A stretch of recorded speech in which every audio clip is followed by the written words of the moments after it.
கர்நாடகத்தின் தொகலு கொம்பே ஆட்ட பாணியில் பஞ்சதந்திர கதைகள்.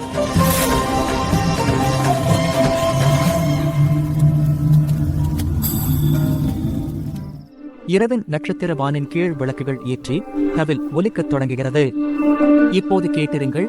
ஒரு பிராமணன், அவன் சிறு மகன், அவர்களின் விசுவாசமான முயல் பாம்பு பற்றிய மென்மையான கதையை. ஒரு எளிய கிராம வீட்டில் மனம் மென்மையான ஒரு பிராமணன் வாழ்ந்து வந்தான். அவன் பெயர் இறுதியாக அவனுக்கும் அவன் மனைவிக்கும் ஒரு ஆண் குழந்தை என்ற ஆசீர்வாதம் கிடைத்தது. அந்த குழந்தைக்கு பக்கத்தில் அவர்கள் ஒரு சிறிய முயல் பாம்பையும் வளர்த்தார்கள். அது தூக்குப்பாட்டில் தொங்கியிருந்த ஆட்டுக்கால கெண்டையில் பக்கத்தில் இனிமையாக விளையாடி இன்னொரு குழந்தை போல வளர்ந்தது. ஆனால் அந்த தாய் அந்த உயிரினத்தை நேசித்தாலும் எப்போதும் எச்சரிக்கையுடன் பார்த்தாள்.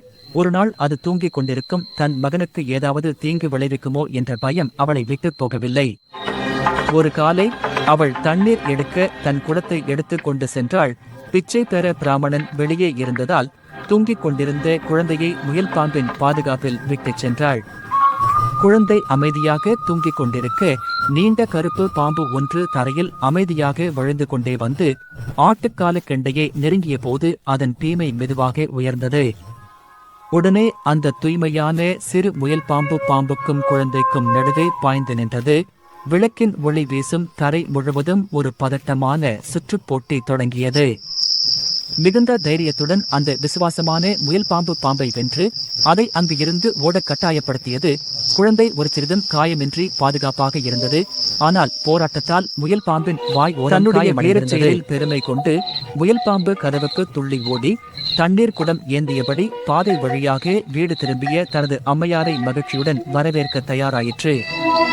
ஆனால் அதன் கரைப்பட்ட வாயை பார்த்தவுடன் தாய் தன் குழந்தைக்கு அது தீங்கு செய்திருக்கும் என்ற கடுமையான அச்சத்தில் சிக்கிக் கொண்டாள்.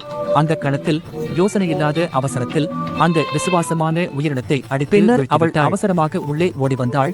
அங்கு அவள் தன் குழந்தையை எந்த தீங்குமின்றி இனிமையாக தூங்கிக் கொண்டிருப்பதை பார்த்தாள். வெற்றி கொண்ட பாம்பு ஆட்டுக்கால கெண்டையின் பக்கத்தில் அசைவின்றி படுத்திருந்தது. அப்போதுதான் தன் நண்பன் செய்த செயலை அனுதாபமாக புரிந்து கொண்டாள். அவளின் கண்களில் கண்ணீர் வழிந்தது. நான் என்ன செய்துவிட்டேன்? என் குழந்தையை நீ காப்பாற்றினாய், ஆனால் நான் உன்னைத்தானே அடித்து வீழ்த்திவிட்டேன். செல்ல குழந்தைகளே, அந்த விசுவாசமான முயல் பாம்பின் கசப்பான பாடத்தை நினைவில் வைத்துக் கொள்ளுங்கள்.